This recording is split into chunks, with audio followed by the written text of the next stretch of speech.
She's the one girl in all the world with the power, the strength, and the agility to fight the demons, vampires, and forces of evil.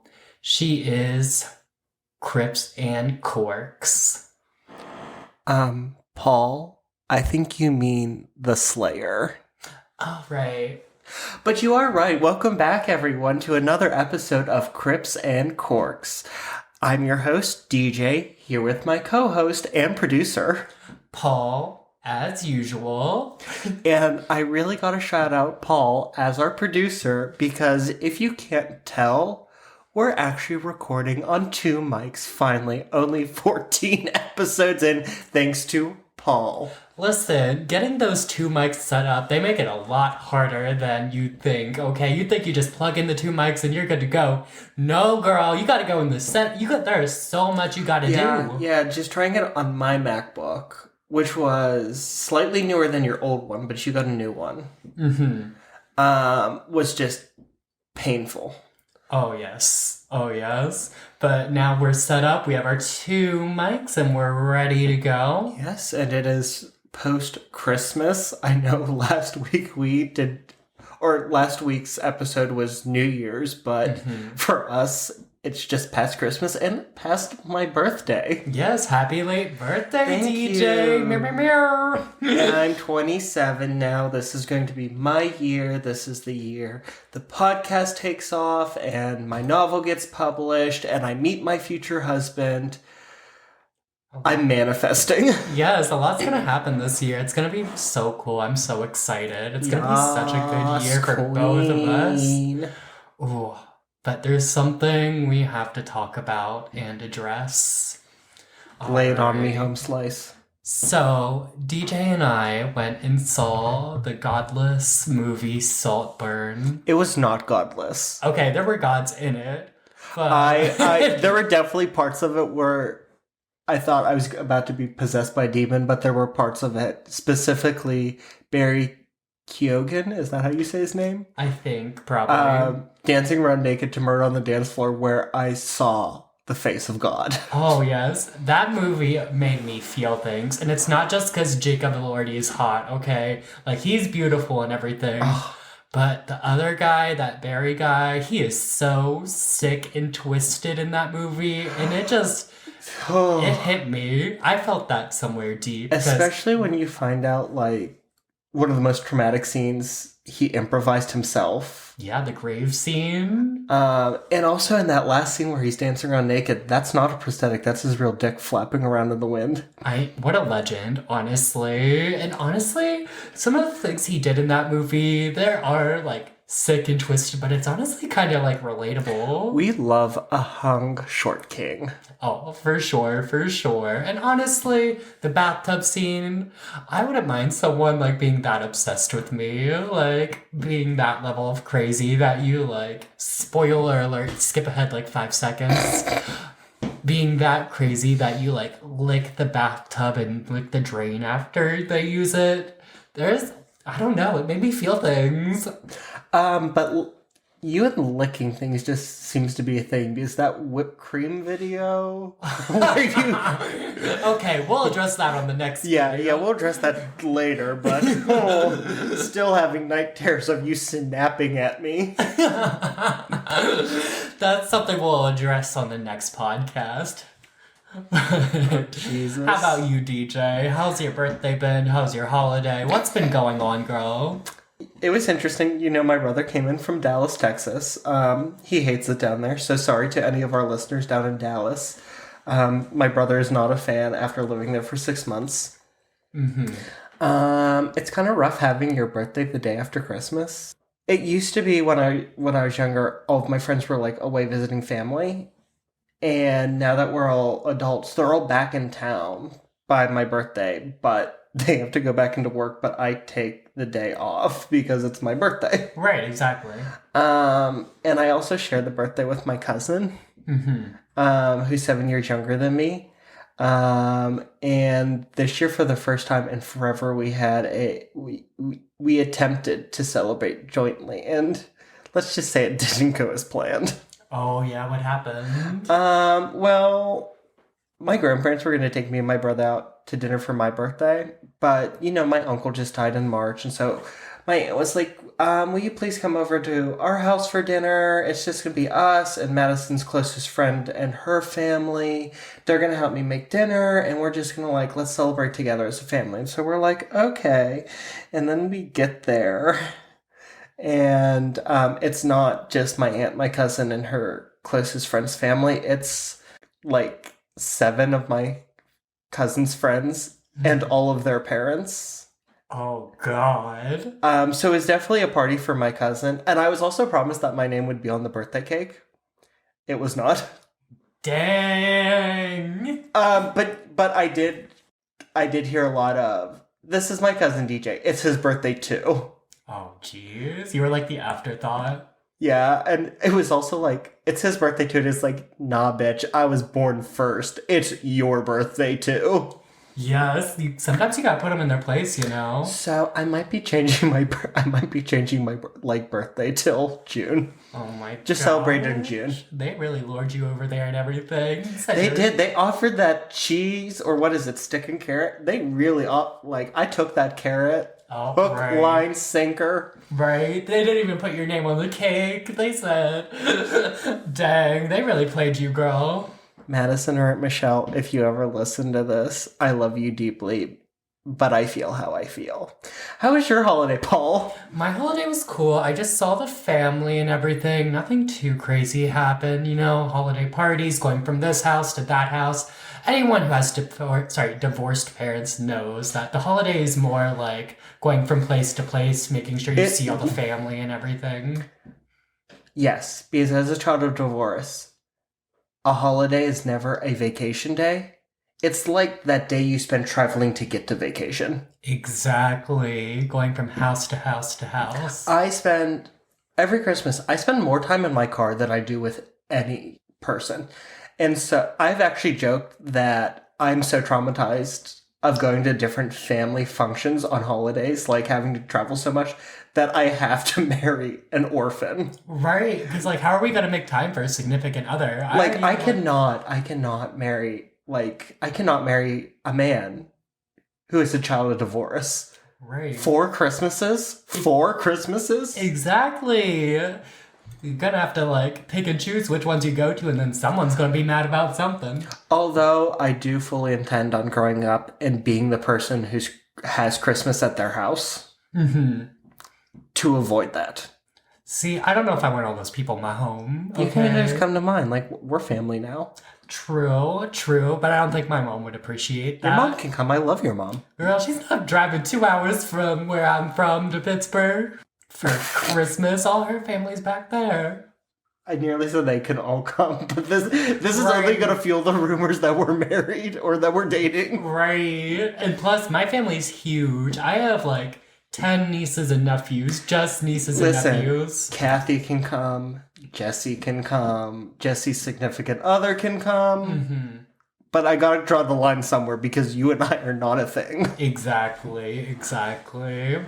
Well, overall, it was a good holiday, good cheer. We're in the new year. Things are going to go great, and things are happening for us. And now we're in the middle of that week between Christmas and New Year's where you just don't know what's going on, and after so many days of drinking in a row, your body starts to reject water.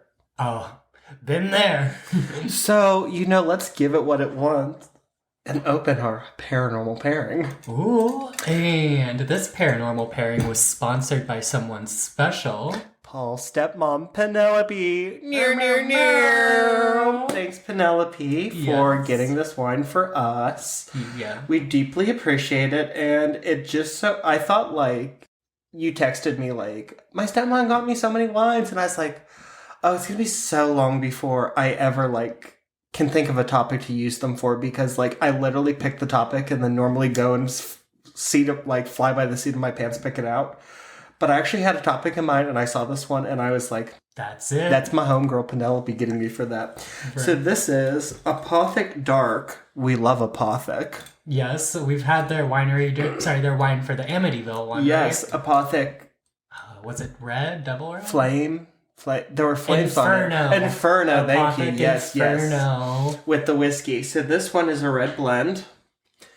There's a romance in darkness. It draws our curiosity and beckons the desire to taste the unknown. Apothic Dark blends dark fruit flavors of blueberry and blackberry with opulent notes of coffee and dark chocolate for a rich yet silky smooth wine experience. Ooh. Ooh. And the cork is black, which is really neat. That was a pretty good pop. It was. I love the black cork. I know. That's iconic. It is really good, especially considering what our topic is going to be. Let's get our ASMR pour.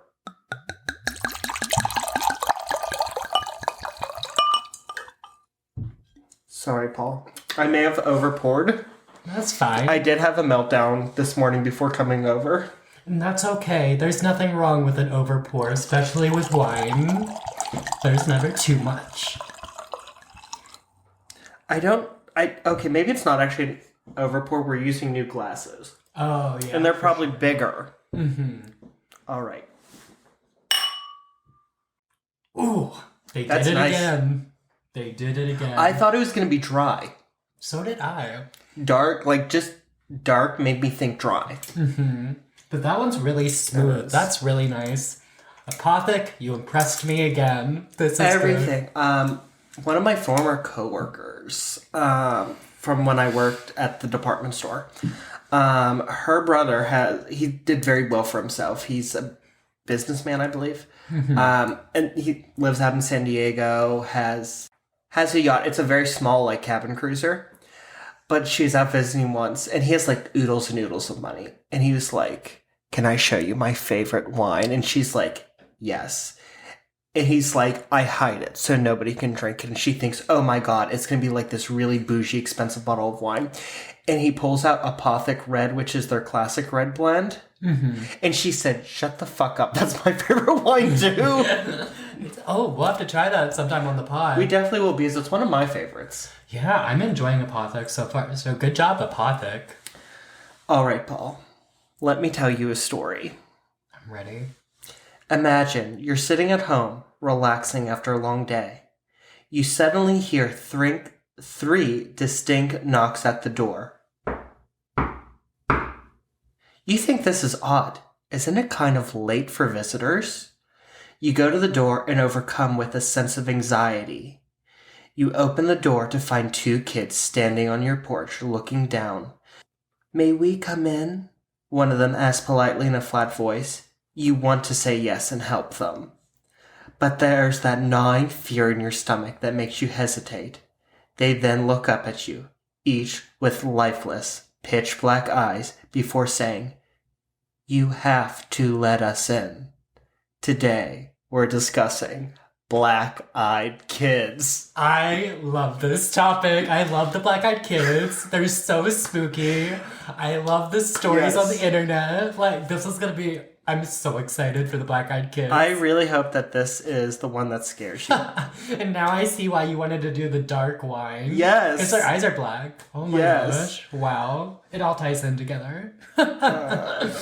Jeez. No. And I hate children too. I know you do. So this is really combining everything you hate. Right. There's something spooky about children though too. Like a child ghost or child anything. I don't know what it is, but it does spook me. Children's ghosts spook me a little more than regular ones. I mean, yeah, Emily and Charlotte, we still fixate on them from Love Castle. I mean, that was a funny story. You just love me making fun of Emily or Charlotte with the gimpy leg. Yes. Running after Charlotte. Oh, throw back to Leap Castle. Lep Castle. Yeah. All right. What are black-eyed kids, or as we're probably going to refer to them, BEK? They are children seen either hitchhiking or begging, often appearing suddenly at doors to homes or outside cars. They are between the ages of 8 and 12 roughly, but they're never older than 16. Mm-hmm. Their clothes are often outdated. So, watching,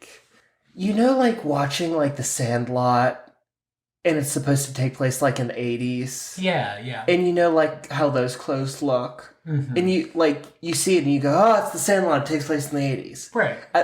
That's kind of what these kids are wearing. Okay. Maybe that's so they, like a tactic of the black-eyed kids to make them like feel sorry for them? Because like if It you see could someone be. in outdated clothes, like you probably think they're poor or something. Like, oh, these kids need help. Or like we're gonna have to come back to like the outdated clothes. They talk in an emotionless monotone, often using archaic phrases or sayings that just make no sense at all. They appear in pairs or groups of 3. Ooh, really? I didn't know they. I've heard stories of like 2. I didn't know they were like traveling exclusively in groups. Yes, so it's very, very rare to see one by themselves. But most often you see pairs, but there have been. I remember hearing one story because like huge paranormal freak over here, and it was like 2 older kids. Like it was like a 16-year-old, a 14-year-old, and a 3-year-old. So they were different ages. Yes. The black-eyed kid. Yeah. Oh, I thought they were always the same. No. Okay. So there's normally like they're either like absolutely the same age, but they look slightly different, or they're different ages but look exactly alike. Pretty much everything I've heard. That's so weird. And so the research that I found said that the most common is a pair, 1 boy, 1 girl. But everything that I found has either been like boy, boy, or girl, girl. Like all the stories that I'm going to be referencing today. Well, maybe it's smart they travel like 1 boy, 1 girl, because maybe like some people have prejudice against like if they're both boys or both girls. Maybe that could be like a tactic to get inside. Definitely the first story. So they're accompanied by a sense of irrational terror or anxiety prior to seeing them. That's very important. Before you see them, you feel panicked. Or like immediately when you see them, like I see kids all the time. I worked in retail for 7 years. I'm used to being around kids. You don't just go, ooh, ooh, ooh, ooh, ooh. When you see, well, you probably do. Yeah, I do. Because I hate kids. I'm like, oh. But you don't panic when you see kids. No, it's not like a panic attack or something like that. When they appear, they're often looking down or hiding their face, specifically their eyes, while asking to be let in, normally to use a telephone, to use a bathroom, to warm up. Can you give me a ride? My mom is worried about me. But if refused, they become very adamant, very forceful or aggressive, like, you must let me in. And they reveal their eyes, which are pitch black, lifeless. And when I say pitch black, I mean no whites. Like pure pupils, like black, black, black, black, black, black, black. Like no soul black. That's spooky. Very spooky. Oh gosh. I mean, I've definitely met people with like soulless eyes. Yeah. I mean, that's usually just people we work with, though, because corporate America, you know? But, like, even then, like, they have regular eyes and it's still, like, really freaky. Like, you look at it and it's like, ugh. Oh, that's true. That's true. Gosh, after hearing this, I'm never going to let a child inside again and watch. It's not even going to be a black-eyed kid. There's going to be some kid that actually needs help. It's going to be like Publishers Clearinghouse, like, with a check. But they want to give a check to the kid. No, I just meant like somebody knocks on the door and you go, fuck that. Nope, that's a black-eyed kid. I'm not answering. And then it's Publishers Clearinghouse with a check for $10 million. See, that's tea, because like I might or might not live alone, and I never answer the door. If someone comes a knocking, you better text or call, because I'm not answering the door. If I'm not expecting no one, sorry, sweaty, you're not going to answer. That's very good advice in this day and age. Like, if you're not expecting someone, do not answer that door. Right, exactly. Yeah, I never do. Or get a Ring doorbell. Oh, that's true. Maybe I should get one of those, but then I'd feel like, I don't know, I'd feel kind of stupid because I would never use it. Yeah, like, not to dox you, but you do live in an apartment and not in, like, a house. Right. And it's like a locked door out front. Well, for the most part. The number of times I've just... Hey, listen... That's not my fault. Okay? That is not your fault. And actually, I prefer it, especially this time of year when it's cold. Right. All right. The black-eyed kids have been around for a long time. but the first really mainstream account with the BEK was written by Brian Bethel and shared in an email chain in 1998. Oh, that's a long time. Yeah. But they were, like, seen before that, too. There are some. But, like, this is what made it go on viral. And he was a reporter. Mm-hmm. He subsequently recorded his encounter in the Abilene Reporter News when he was about to go on the show Monsters and Mysteries in America. And so I'm going to read this account to you. And this is, I've made some cuts for time. I had gone down to the former site of Camelot Communications, one of the area's original internet providers, to pay my bill. At the time, Camelot was located on North 1st Street, near the movie theater, in the shadow of what is now Chase, then Bank One. I was using the light of the theater's marquee to write out my check, which I planned to put in Camelot's night drop slot. Involved in my work, I never heard them approach. There was a knock on my driver's side window. Two young boys, somewhere between 9 to 12 years old and dressed in hooded pullovers, stood outside. I cracked the window a bit, anticipating a spiel for money, but I was immediately gripped by an incomprehensible, soul-racking fear. I had no idea why. A conversation ensued between one boy, a somewhat suave, olive-skinned, curly-haired young man, and myself. The other, a red-headed, pale-skinned, freckled young man, stayed in the background. The spokesman, as I've come to think of him, told me that he and his companion needed a ride. They wanted to see a movie, Mortal Kombat, but they had left their money at their mother's house. Could I give them a ride? Plausible enough, but all throughout this exchange, the irrational fear continued and grew. I had no reason to be frightened of these two boys, but I was. Terribly.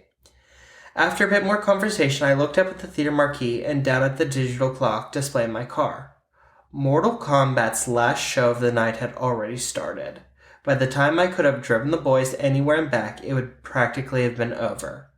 All the while, the spokesman uttered assurances.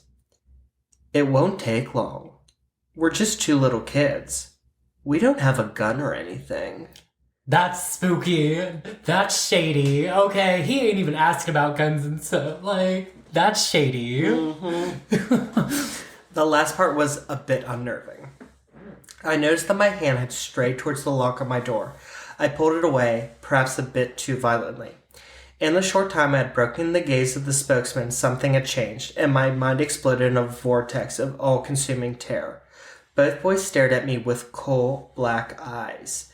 The sort of eyes one sees these days on aliens or bargain basement vampires on late-night television. Soulless orbs like two great swaths of starless night. I did what I feel any rational person would do.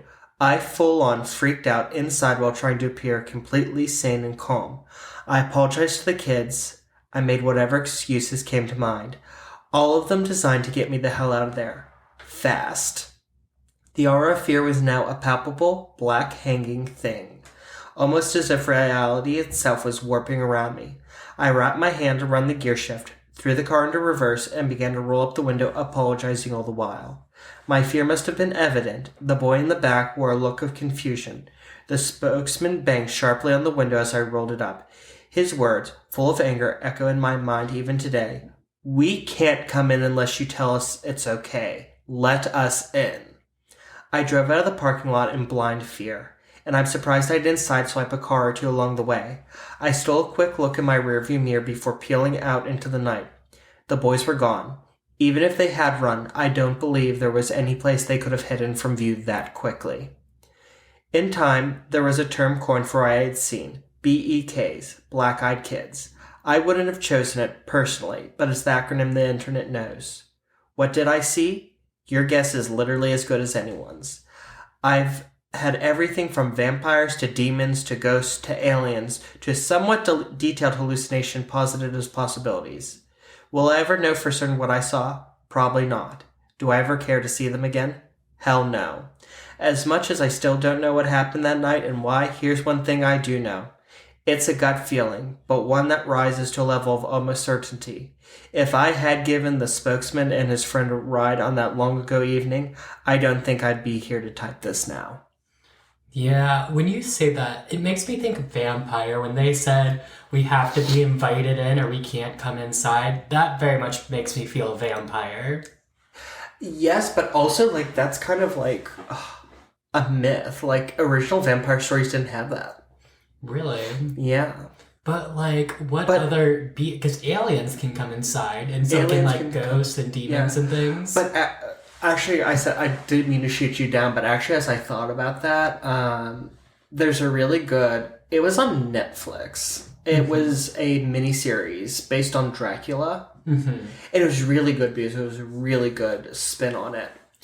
But basically, in the end, it's revealed that Dracula's aversion to sunlight and crosses and garlic are all imaginary, and that basically he convinced himself that these things hurt him. Mm-hmm. And so he reacted in fear to them, but they didn't actually cause him any harm.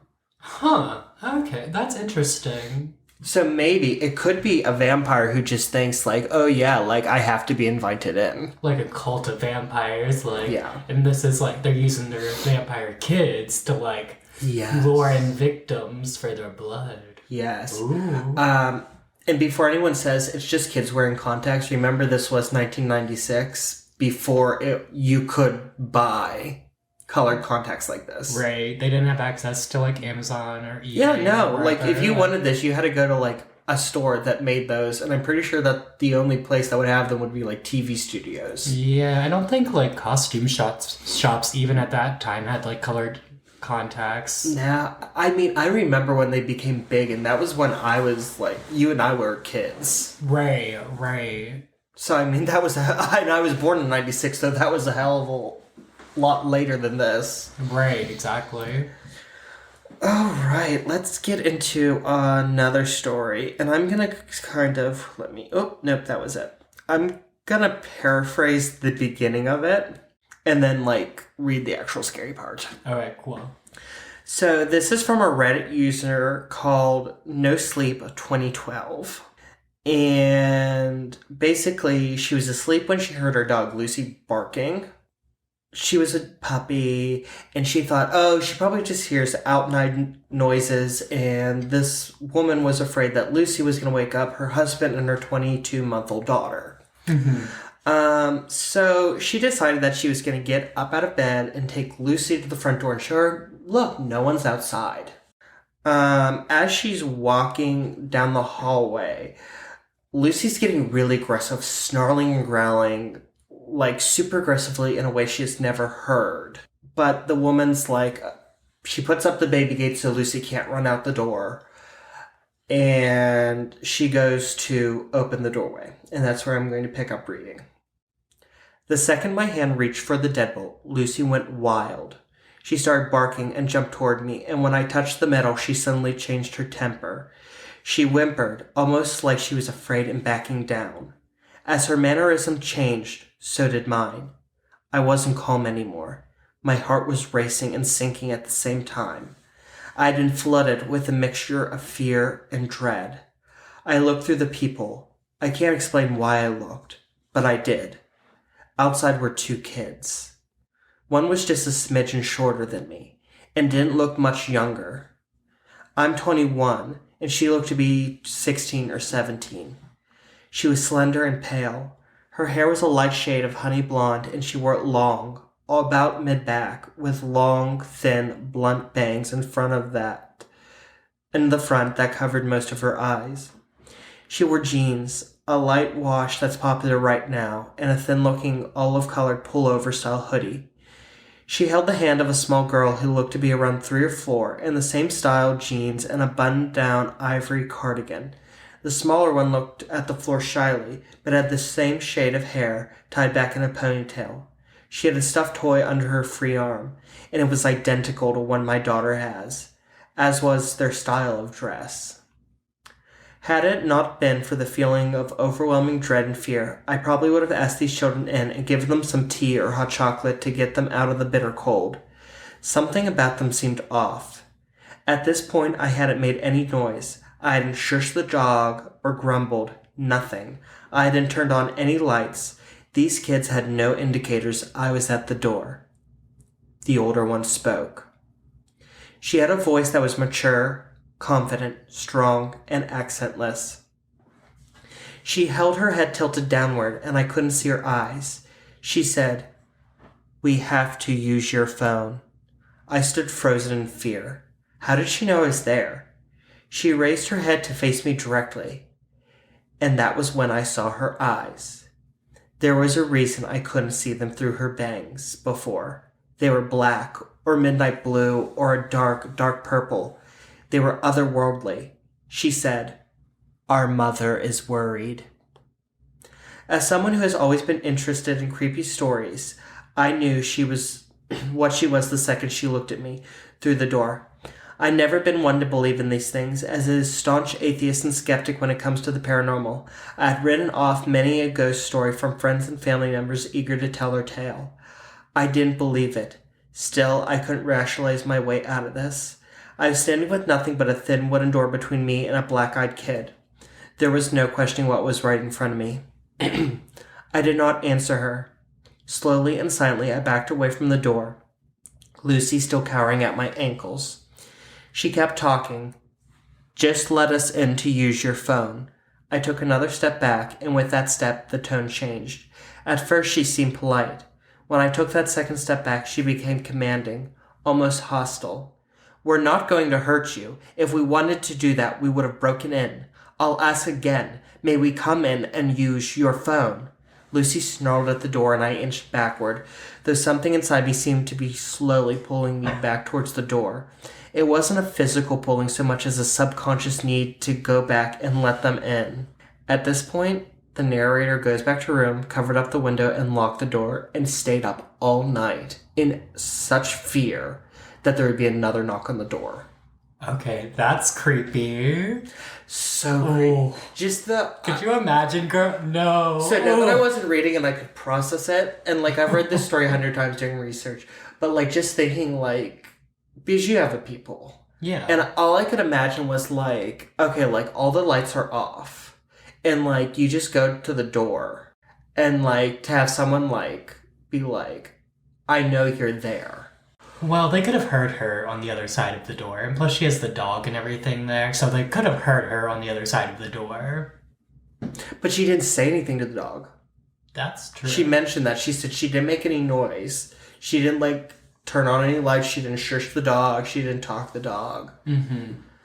All she did was like put up a baby gate. Mm-hmm. But still, how would you like the fact that it was timed so perfectly when she looked through the people? That is weird. I don't know. It's creepy. It's a creepy story. It is so creepy. And honestly, I might have responded too if they like said something to me, like tell me to open the door. I probably would have been like, "No." And, like I would have just like egged them on because like that's who I am as a person. That is who you are. But I have another story where somebody does respond. Ooh, I'm ready. This one's from Hammer Hands via Reddit. The first thing that should have tipped me off to the peculiarity of the situation was the fact that someone was knocking at 6 a.m. The second thing that should have dawned on me is this kid had to reach over a rather tall patio gate to latch and open it. The knock at the door was startling. My wife and I were getting ready for work, a pretty normal routine. The moment I opened the door, I was overtaken with an inexplicable sense of fear. To this day, I can picture him. Teenager. Average height, average build. Knee-length black leather coat, short black hair, and sunglasses. The sunglasses at 6 a.m. struck me as odd. And even more odd, he was eating an apple. He was very polite and asked if he could come in and warm up. I said, no. Closed the door and slid the security chain into place. A moment later, another knock. I opened the now chained door, and before I could speak, he asked again if he could come in and warm up. No, I replied, and attempted to close the door. Before the door could shut, he put his hand out, stopping the door on its hinges. He looked directly into my eyes, still wearing his sunglasses, and said, "Can I at least get some ketchup for my apple?" Girl, why you need a ketchup for your apple? Creepy. He's on crack, okay? Fuck that, I reply, albeit a little confused. Get the hell out of here. My wife is calling the police. Right? He takes a moment to let this information sink in, lower his glasses, revealing his eyes as black as obsidian, and says, "No, you won't be calling anyone." At that moment, I force the door closed, lock it, and call to my wife. She is scared shitless, hiding in the bedroom. All jacked up on adrenaline, I rip the curtains back to look out the window next to the door. He's gone. Absolutely no trace of him. I go out on the patio and check the gate. It's still latched from the inside. That was fucked up, I think to myself. And as I turn to enter the house, I notice a half-eaten apple lying on the ground. Girl.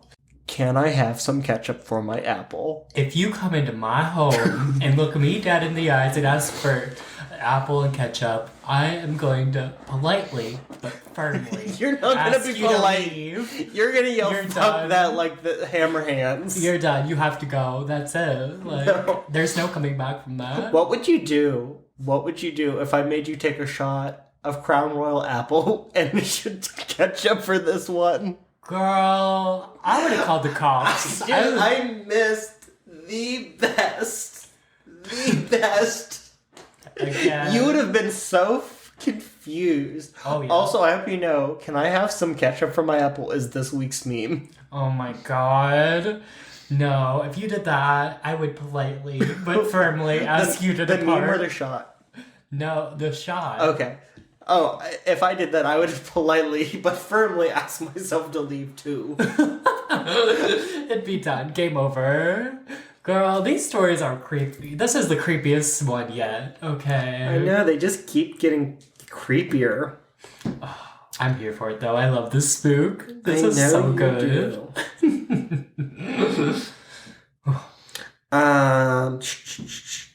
I'm not going to read this one. I'm just going to recount it. So there's this kid, and he's sitting in his mom's truck outside a hairdresser while she's getting her hair done. Yeah.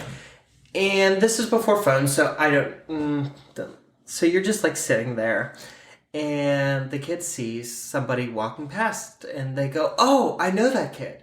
So he starts banging on the window, like, "Hey, like, it's me." Because this is before cell phones. Oh, yeah. Okay. So, like, you're not just like, no, on TikTok. Like, right. He's like, "Oh my god, somebody to talk to when my mother gets her hair done." And the boy looks at them, and they go, "Oh, sorry, thought I knew you," and sits back, but the boy beelines to the car. This boy is just staring at the kid in the car with pitch black eyes. That's scary. I got chills. That's scary. Staring.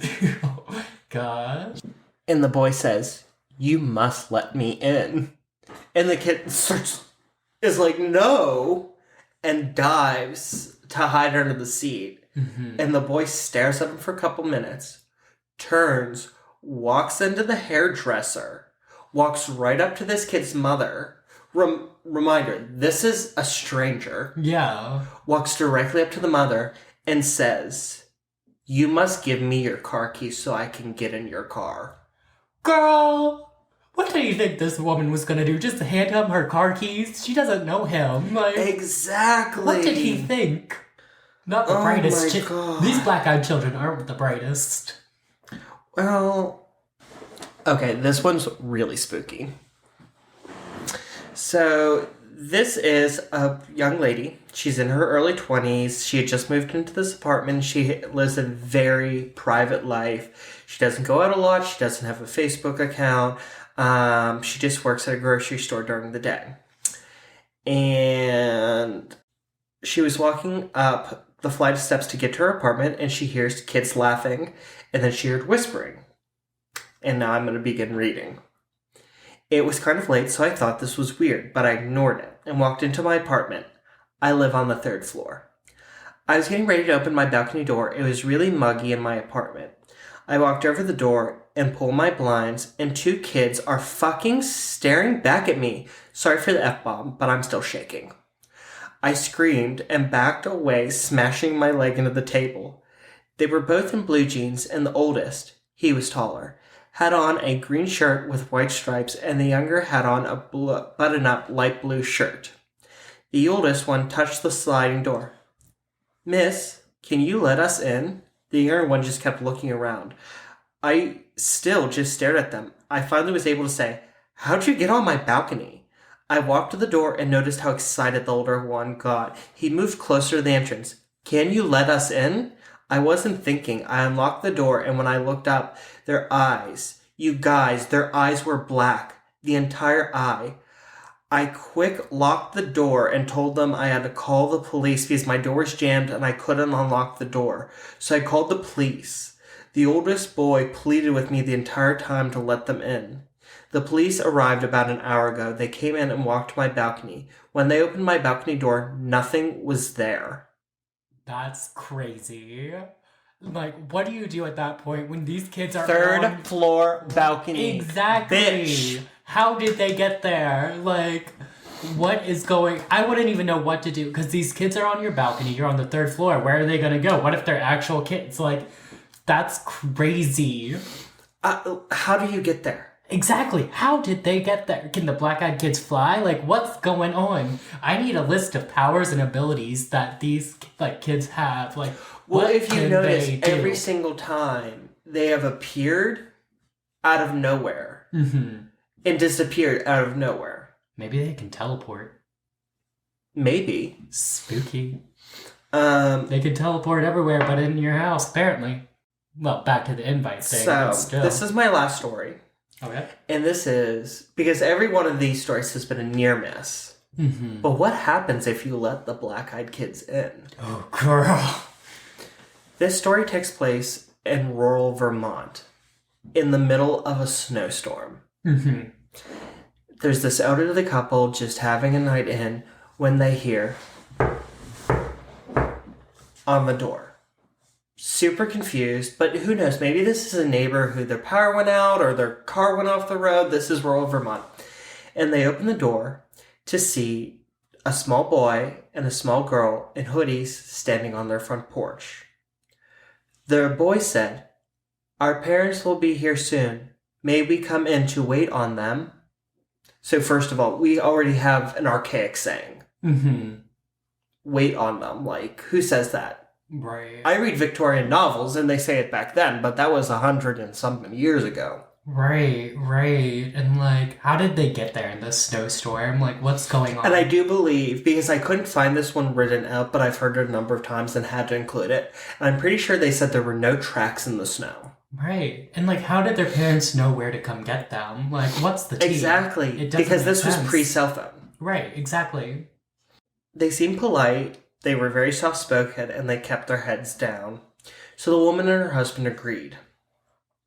The kids sat on the couch, and the woman went to the kitchen to make them hot chocolate to warm them up, and the man tried to ask them about themselves, where they're from, how they got there, where their parents coming from, but the kids staunchly refused to answer them. The woman returned and realized that their cat, who is normally very ambivalent to visitors, was acting super anxious and scared around these kids. Like, you know, like the arched back and the hair's all sitting on end and... Yeah. From across the room. So wait, hold up. The kids have made it inside, but they haven't noticed their black eyes yet. Like, no. What's going on? How did they get inside and they haven't seen these black eyes? Hang on. One of the children then said, "May we please use the washroom?" Another archaic phrase. And the woman turned to see the kids had finally lifted their heads, because remember, they looked down. Oh, okay. And they had those pitch black, lifeless eyes. She felt very nervous and nodded, and the kids took themselves to the bathroom without any directions. That's wild. As they left the room, her husband grabbed his face and pointed out that his nose had suddenly started bleeding profusely. Like, I don't mean like dribbling, I mean gushing blood. Like you were in a fight and you just got punched, bleeding. And as he notes this to his wife, the power goes out. Oh no, classic horror movie. The woman leaves her husband in the living room to go and reassure the kids because she's like, maybe something's wrong with them. And she goes, but rather than finding them in the bathroom, she finds them waiting in the hall for her. And as she makes eye contact with them, they say, "Our parents have arrived." Break out into a run past her, run out the front door without shutting it. And the woman chases after them, gets to the porch, and sees the kids go to meet two tall, thin men in dark clothes waiting outside of a big black car. She tries to wave at them to be like, hey, what's going on? But they just ignored her. Oh my God. And the next day, there were no tracks in the snow. That's wild. That's giving me a little bit Men in Black type gig, like the government, Men in Black, who do the aliens. Odd experiences did not stop there. Mm-hmm. 3 of their 4 cats disappeared without any explanation. Not the cats! And trigger warning for anyone who's an animal lover. Skip ahead 15 seconds. The 4th was found lying in a pool of its own blood. No, not the kitties. Oh my God. For anyone who loves elderly men, trigger warning. Her husband kept getting random nosebleeds. It was soon diagnosed with skin cancer without any explanation. Ooh. So that sounds like radiation, and there are stories of aliens giving off radiation. And I did hear one version of the story where he got skin cancer, but she was even diagnosed with radiation sickness. Oh, maybe it is aliens. That's wild. So now we're just going to discuss theories. Okay, cool. So just lay it out there. All right. Ghosts. Do you have anything to say about that? No. Please leave that awkward silence in there. There is oh my God, please leave that awkward silence as we just stared at each other, both waiting for the other one to say. What did you want me to say? I don't know. You were like, I love BK. I thought you would be like, yeah, I think it is a ghost because XYZ. Or no, it's not because... I don't think it is ghosts. Oh, okay. But I'm ready to hear what you have to say about it. Some people do, because there is a case of one from over in England. I did do a lot of research in this one just because, I didn't want to. I felt like I had some pretty banging stories already. Mm-hmm. But basically, where, this black-eyed girl is a ghost and, she appears fairly regularly with pitch-black eyes. But, there is, a famous murder case where, 3 little girls were murdered in the late 50s, early 60s. So maybe it is, Why are you laughing? You're kids get what they deserve. No, I'm sorry. I'll get myself together. We're ready. All right. How would vampires, Paul? How do you feel about vampires? I think it could be a vampire, but after hearing about the radiation thing in the Men in Black, I don't know. The thing that gets me that it might be a vampire is that they can't come inside unless they're invited, because aliens can. I see that, but also... there's the sunshine thing. And like I said, if we're going off the... if vampires, have to ask to be let in, then why can they be out in the sunshine? That's true. That's true. That one story you told about the one with the sunglasses, that was you said it was 6 a.m.? 6 a.m. So the sun was up, or no? I mean, 6 a.m. is the sun's starting to come up, but it's not really up. Mm-hmm. But even the story in the truck outside the hairdresser, that was during the day. That's true. So, at least they never said that it was. Well, do you have any other things to say why it might be a vampire or no? The fear, it could be an instinctual... some people, in Twilight, Stephanie Meyer's whole explanation about why vampires look the way they do, right down to the sparkliness, is to make vampires more alluring despite the instinctual fear people have of them. Right. Because in the follow-up Midnight Sun, Edward notes that, like, people are intrinsically scared of him, even though, like, he presents no outward threat.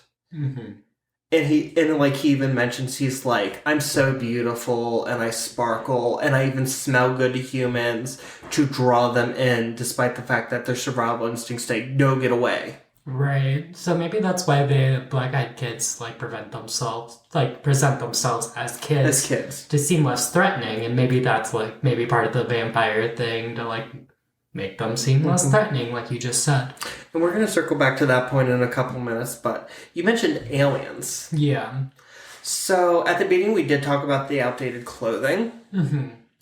So, it takes a while for radio waves to travel through space. So, what if aliens are doing research based on radio waves they're picking up now, but were sent out in the 80s? Okay. Or the 70s, or however before. I see what you're saying. Okay.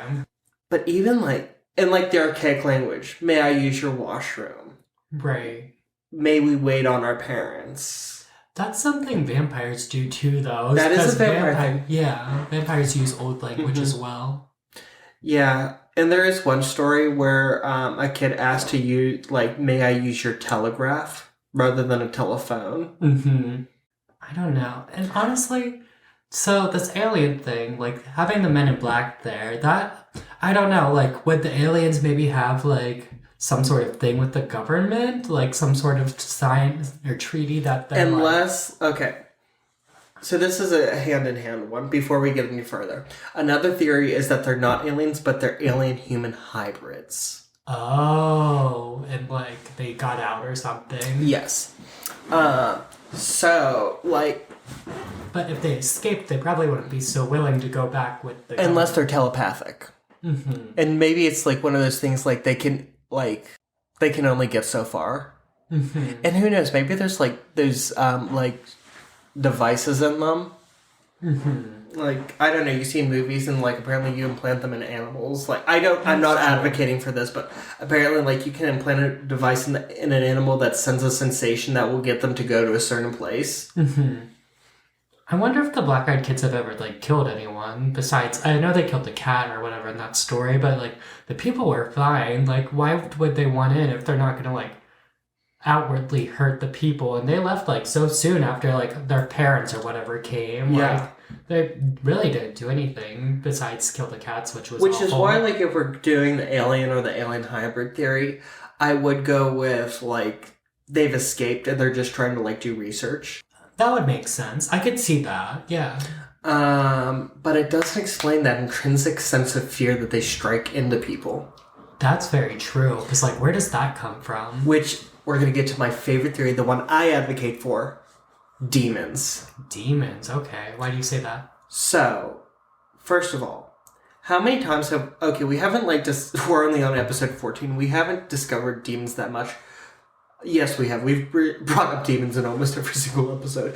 But how many... But, in Lep Castle, I mentioned to you about Charlotte, the little girl with the leg. I was what if she's a demon and, she just doesn't know how human feet work? Yeah, okay. When presented. And one of the theories behind demons is that they can present as anything they want, but it's always slightly off. You know what? Demons do present as kids a lot of the time. Exactly. That was my other thing. Okay. I'm going to posit another theory here. I didn't see this anywhere, but a skinwalker? Okay. Maybe. Because you also hear that a lot about windy boys, where something's always off. And we think of windy boys as presenting as animals. But who's to say they can't present as children? That's true. I mean, if you can shapeshift into an animal, who says you can't shapeshift into a human? It's... And demons do need to be implicitly invited. Not necessarily into a space, but what if this is a way of trying to possess you by invite me in. Say, yes, you can come in. And that's the loophole I need to possess you. Oh, we did talk about that a bit in Annabelle, where like Yeah. you had to invite the demon in and whatnot. You have to be willing. They invited the whatever it was inhabiting Annabelle in. Yes. So, in the archaic language. Yeah. True. Yeah. True. Because who knows, like, if you're not like a high prince of hell, maybe you only get to like come out and try and possess someone every couple centuries. That's tea. Dang, you're convincing me. Maybe it is a demon. Maybe they are demons just trying to like... And often they're described as like pale and their skin looks kind of funny. Well, that kind of goes with the alien thing, like as bad disguises. I don't know, girl. But what if it's like demons and they're like using the bodies of dead children? Which is why like the skin looks weird. And why the clothes are out of date.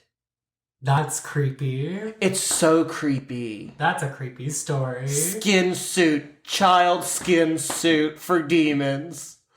Okay, I wish I was artistically inclined because I would definitely like draw like a little demon like, do you like Sally or do you like Bobby? And they're like skin suits and he's holding up to another demon. God. Any of our artistically inclined listeners, please draw this. And it's a very gay demon. He's like the fashion designer of the underworld. Oh, please make him look like Karl Lagerfeld or something, like the sunglasses, like a little ponytail.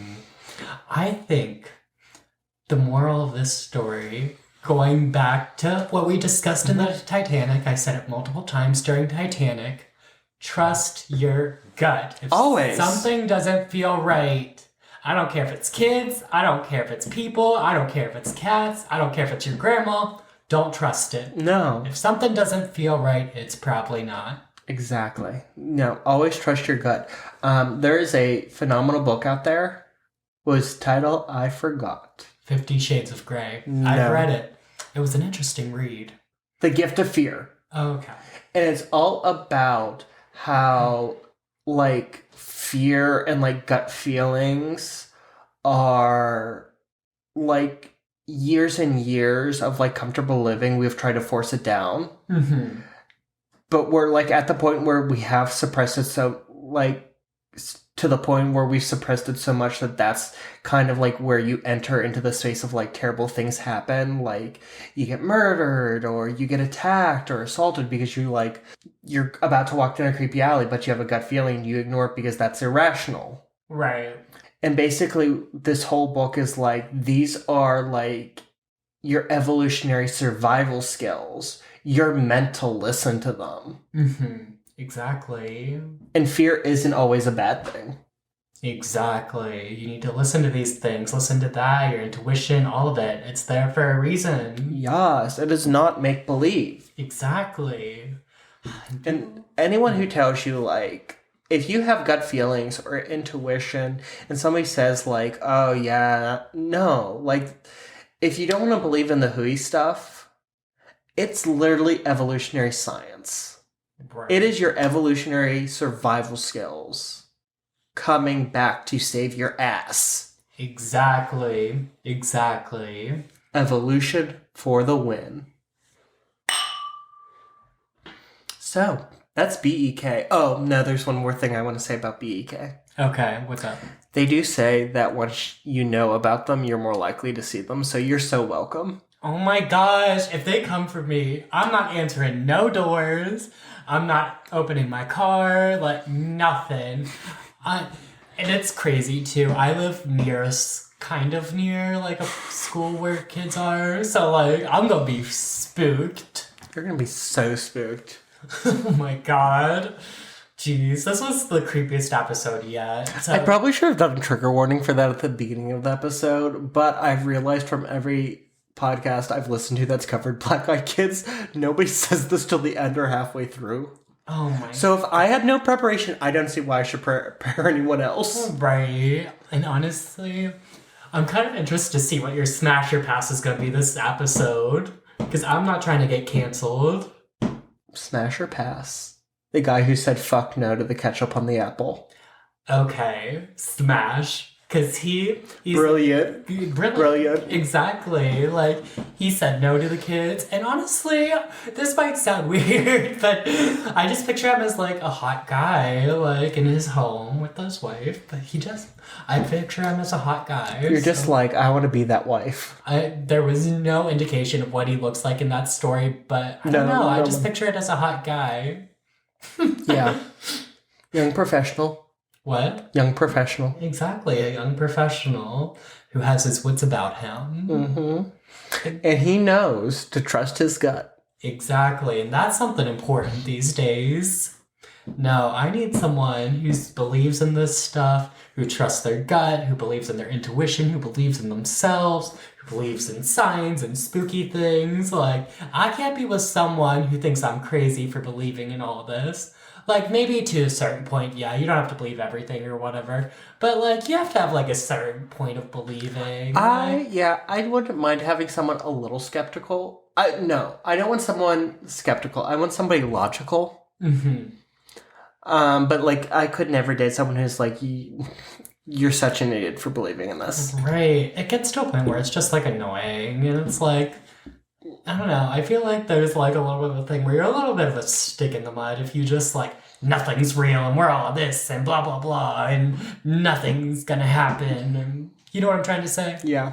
Yeah, I actually went on a date with someone once and, like, he, like, had didn't believe in ghosts, didn't believe in cryptids, didn't believe in any sort of the afterlife, like, believed in nothing. Mm-hmm. And I was like, so what? That's it? We're just all an accident? He was like, yep, we're just an accident that take up space and oxygen. I looked at him and I said, well, you're a waste of that space and oxygen. Right, like, if that's how you're gonna live your life, girl, it's kind of like... Okay, I also have to say before anyone's like, oh, that's kind of like a dick move. Mm-hmm. He was kind of like a jerk the whole day. Like, he was like, really? You studied theater in college? What are you going to do with that? I have a law degree. Oh, God. Not that. Like, everything that I brought up on that date, like, he was, like, bashing. So, like, I did get to the point where I said something jerky. Mm-hmm. But I also didn't want anyone to be like, oh, DJ's just such a jerk. This is why he's single. Oh, no, that guy sounds like a total knob. Like, he sounds knob. I love that. I'm gonna start using that. I forget what video I saw. Oh, it was this video on TikTok. Some hockey players were talking about the different knobs they use, and I don't think they were talking about like dicks. I think they were talking about actual knobs, which I think is like some sort of hockey equipment or something. But it was just like a funny video. I'm gonna start calling people knobs. I think they do in like the UK or something. I'm sorry. Who knows? I love this. There are just some things I love. And that's one of them, and that's okay. You can love what you love. Oh my gosh. This was a fun one. No, this was cool. I enjoyed this one. This one was spooky. Did I scare you? Yeah. Oh my god, I did it! You did the job this time, girl. You got me spooked. That was the whole point of me picking this. I was like, this will scare him. And we paired it perfectly with the Apothic Dark. This was a good episode. Thoroughly enjoyed it. This was a good one. And this one is very... I was so involved in the story. Look how little wine I drank. Oh, well, I imagine you'll get there. Normally, like, halfway through, I'm pouring a second glass. Right. Not this time. Like, I was that involved. Well, trust and believe the wine's gonna get drank eventually when it's around us. Oh, yeah, there are no leftovers. Mm-hmm. And that's how we live our lives. We eat and leave no crumbs. Paul, anything for the greater good? No, I'm just looking forward to this new year. Tons of new episodes ahead. Tons of fun TikToks ahead. It's going to be a great year, and I'm super excited. Yeah, this is our first full year. Mm-hmm. Which means, at minimum, 52 episodes. I'm ready for all 52. It's going to be a party. It's going to be a journey, and I'm excited. You're going to be so sick of me by the end of it. Well, I've got only one more question to ask you. What? Can I get some ketchup for my apple? No, and I'm going to have to ask you to leave and not come back. Okay, well, in that case, folks, remember to keep your crypts tight. And your corks loose. Bye!